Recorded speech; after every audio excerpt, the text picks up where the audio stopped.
राजयोग कुंडली में है, अगर है तो कब फल देगा, कितना ताकतवर राजयोग है और राजयोग कितने तरह के होते हैं, उसमें से किस तरह का राजयोग सबसे ज़्यादा फलित होता है, सबसे ज़्यादा रिजल्ट देता है, आज की वीडियो में ये सब बातें देखते हैं।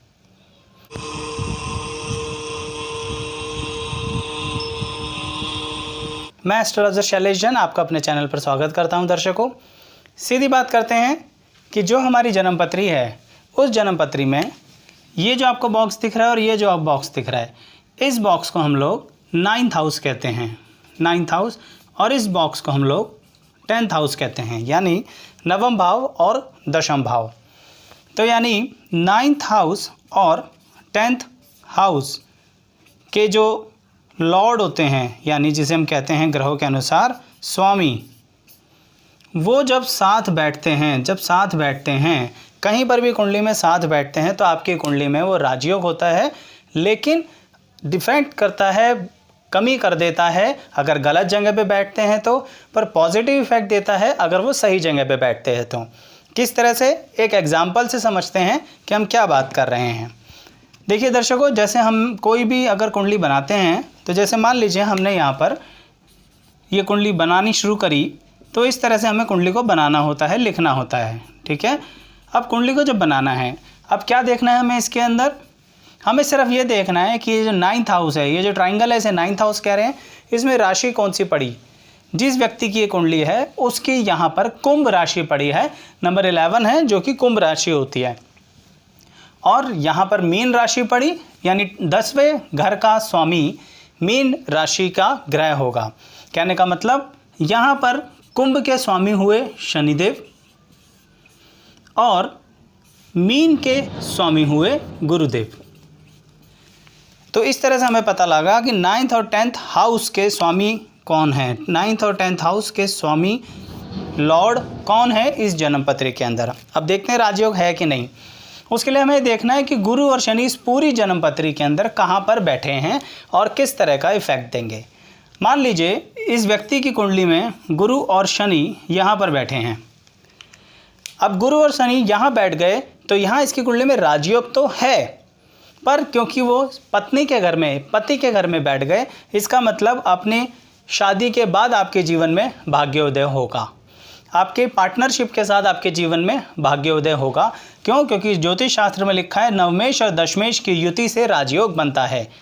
अब यहीं पर अगर ये गुरु और शनि यहाँ ना बैठ के, मान लेते हैं यहाँ बैठ गए, गुरु और शनि यहाँ बैठ गए, राजयोग तो है। मैंने आपको बोला है कि 9वें और 10वें घर का स्वामी जो होता है, जब वो साथ होता है तो उसे राजयोग कहते हैं। तो गुरु और शनि यहाँ 10th हाउस में बैठ गए।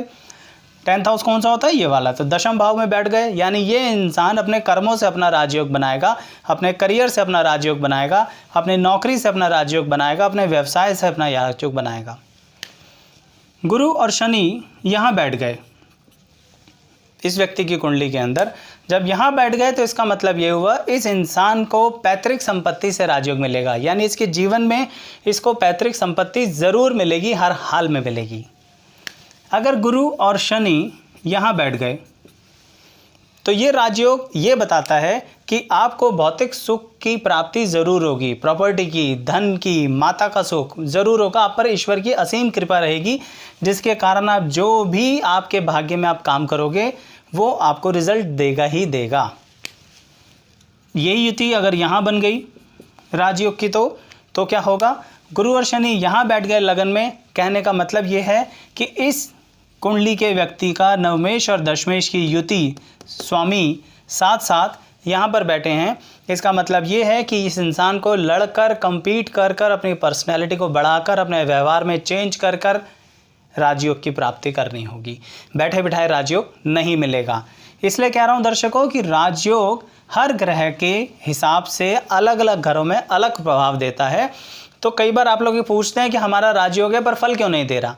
उसका कारण होता है कि वो कुछ खराब जगह बैठ जाता है। जैसे कि अगर राजयोग यहाँ बैठ गया, गुरु और शनि इस व्यक्ति की कुंडली में यहाँ बैठ गए, तो कहने का मतलब ये हुआ कि यहाँ राजयोग में थोड़ी सी कमी आ जाएगी।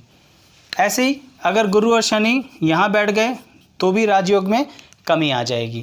तो कहने का मतलब ये रहा कि राजयोग, हमेशा हम नाम से ऐसे सोचते हैं कि बस राजयोग है तो अगले दिन से हम राज करना शुरू कर देंगे। जबकि शास्त्रों ने ऐसा कुछ नहीं बोला।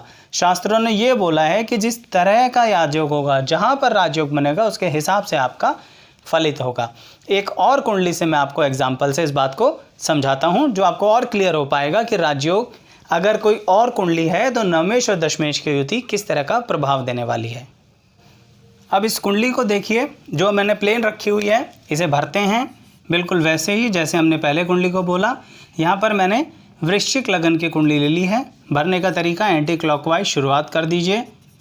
अब उसके बाद सबसे पहला पॉइंट क्या है, आपको 9th हाउस और 10th हाउस के राशियों को देखो। 9th और 10th हाउस में इस व्यक्ति की कौन सी राशि है। 9th हाउस होता है दर्शकों ये वाला, दिस वन। यहाँ पर राशि है आपकी कर्क राशि। 10th हाउस में यहाँ राशि पड़ी है इस व्यक्ति की सिंह राशि, ठीक है। ये 10th हाउस होता है। कर्क राशि का स्वामी कौन होता है, चंद्रमा, और सिंह राशि का स्वामी कौन होता है, सूर्य। यानी अब इस व्यक्ति की कुंडली में सूर्य और चंद्रमा देखिए कहाँ बैठे हैं, उसके हिसाब से इसकी कुंडली में राजयोग होगा। क्यों? क्योंकि इस पर शास्त्र का श्लोक तो अप्लाई हो गया कि नवमेश और दशमेश की युति होती है तो वो राजयोग होता है। अब नवमेश और दशमेश की युति क्या, जबकि देखिए एक और ख़ास बात बताता हूँ आपको, सूर्य और चंद्रमा जब साथ साथ होता है तो लोग अमावस्या कहते हैं, जो बात ठीक भी है, पर फिर भी वो राजयोग बनाएगा क्योंकि शास्त्रों में लिखा है। अब जब इस इंसान का सूर्य और चंद्रमा यहाँ पर आएगा तो इस इंसान को, कहने का मतलब जिस व्यक्ति की कुंडली में, वृश्चिक लगन के व्यक्ति की कुंडली में सूर्य चंद्रमा यहाँ है तो राजयोग तो हो गया, क्योंकि नवमेश और दशमेश की युति है, दोनों ग्रह साथ साथ बैठे हैं। कर्म स्थान में बैठा है तो कर्मों से राजयोग। मान लीजिए यहाँ बैठा है सूर्य चंद्रमा, ये क्या है, ये है हमारा दर्शकों 3rd हाउस। 3rd हाउस में सूर्य चंद्रमा बैठ गए, राजयोग बनाया, पर किस तरह का राजयोग होगा, ये इंसान अपनी इच्छा शक्ति से, अपने दोस्तों की सहायता से, अपने आसपास वाले लोगों की सहायता से अपने राजयोग का फलित करेगा जब इसकी कुंडली में सूर्य और चंद्रमा की दशाएं आएंगी। जब जब बीच बीच में सूर्य चंद्रमा की दशाएं आएंगी, किसी मुश्किल में पड़ा हुआ होगा तो एकदम से ऊपर वाले की कृपा होगी और इसका राजयोग फलित हो जाएगा। और राजयोग का मतलब कभी भी ये नहीं होता कि उस दिन ये राजा बनेगा, जी नहीं। इसका मतलब ये होता है कि उस दिन अनएक्सपेक्टेडली बहुत तगड़ा इसको बेनिफिट होगा। ठीक ऐसे ही अब हम देखते हैं, मान लीजिए सूर्य चंद्रमा इस व्यक्ति का यहाँ बैठा है। मैं सूर्य चंद्रमा क्यों कह रहा हूँ आपको पता है, क्योंकि सूर्य और चंद्रमा मिलके इसके 9वें और 10th हाउस के स्वामी हैं। जो रूल है, जो श्लोक हमारा शास्त्रों में लिखा है। अब सूर्य और चंद्रमा यहाँ बैठे हैं, इसका मतलब ये व्यक्ति की जो संतान होगी उस पर राजयोग अप्लाई होगा। ये अपने संतान का पालन पोषण बहुत अच्छे से कर पाएगा, उसको अच्छी विद्या दे पाएगा, खुद भी अच्छी बुद्धि रखता होगा, हर दिशा में पॉजिटिव दिमाग लगाता होगा। ऐसा क्राइटेरिया यहाँ पर बैठे हुए नवम और दशम के स्वामी का हो सकता है। मान लीजिए यहाँ पर मैंने बाहर लिख दिया है, जगह नहीं है इस कारणवश, सूर्य और चंद्रमा यहाँ पर बैठे हैं। इसका मतलब ये है कि ये व्यक्ति इतना अच्छा बोलता होगा, इतना स्पष्ट बोलता होगा, अपनी वाक्पटुता के कारण, अपने बोलने के कारण, अपने बोलने के ही कार्यक्रम में, कार्य में लग जाएगा। जैसे टीचर भी हो सकता है, कहीं गवर्नमेंट ऑफिशियल भी हो सकता है, कोई बहुत अच्छा लेक्चरर भी हो सकता है, नेता भी हो सकता है, लीडरशिप अपने लोकल एरिया में भी कर सकता है। कहने का मतलब देख रहे हैं ना आप, अलग अलग जगहों पर बैठने के कारण अलग अलग तरीके से आपके जीवन में राजयोग फल देता है। इसलिए मैंने बोला कि राजयोग अलग अलग तरीके से रिजल्ट देते हैं। और एक और बात बताता हूँ, ये तो राजयोग का एक रूल है जो मैंने इस वीडियो में डाला है दर्शकों। यानी क्या रूल डाला हमने इसमें? हमने इसमें डाला है कि 9th और 10th हाउस आपस में कनेक्ट कर रहे हों। 9th और 10th हाउस के लॉर्ड कैसे पता लगेगा लॉर्ड? मैं बार बार बता रहा हूँ, 9th में बैठी हुई राशि देखो, 10th में बैठी हुई राशि देखो, उनके स्वामी देखो और देखो कहाँ पर वो कुंडली में बैठे हुए हैं, साथ साथ बैठे हैं, तो यानी वो कनेक्टेड हैं। ये एक राजयोग की बेसिक लेवल पर बहुत इंपॉर्टेंट रूल मैंने आपको बताया है। अपनी कुंडली में देखिए और चेक कीजिए कि आपकी कुंडली में राजयोग है और कहाँ पर है। आपको वीडियो अच्छा लगा तो लाइक शेयर कीजिए, कमेंट करके भी बताएं कि क्या आप इसमें चेंजेस करना चाहते हैं, और हाँ, चैनल सब्सक्राइब ज़रूर कीजिएगा। Thank you so much.